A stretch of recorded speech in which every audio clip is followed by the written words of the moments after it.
Vicky Whiteley, and we're at the Alnwick Garden, the world famous Alnwick Garden in Northumberland, and we're here with Trevor Jones, who's the head gardener.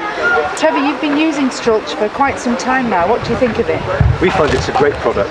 It's really good for things like delphiniums on our delphinium beds, and also for around hostas and for around our cardiocrinums, these giant Himalayan lilies that we grow.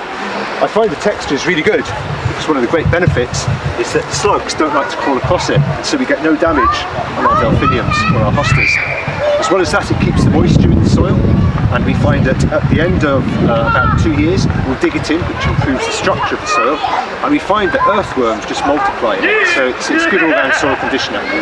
Is this a new bed that you've been planting? This variety here is a new variety to us, yes, that we've planted this spring, but these are some of the old existing ones that have been here for about 3 years.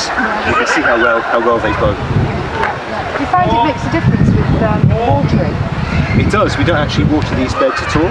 Once the Strulch is on, we just leave it, and we find that there's plenty of moisture in the soil because the Strulch retains that moisture for us. We're often asked whether, because it's a light material, whether it blows around. How have you found it? We don't find that it blows around at all. It's always fairly damp, and so it just sits on the surface of the soil.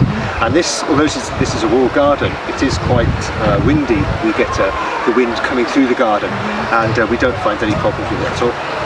I know you've been incredibly generous by telling people about Strulch, and we're really grateful to you, and the number of visitors that you have coming through the garden is tremendous. How many have you had this year?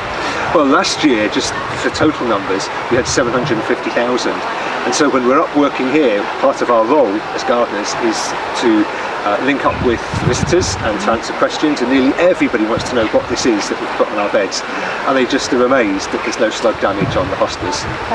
Thank you very much. So what will the highlight in the garden during that time be? I would imagine the roses will almost be at their peak then, so it'll be a good time to come and visit. Yeah, well, encourage everybody to come and visit Alnwick Garden and see the roses and the delphiniums and Strulch. And the head gardener. And the head gardener, Trevor. Thank you very much, Trevor. Okay.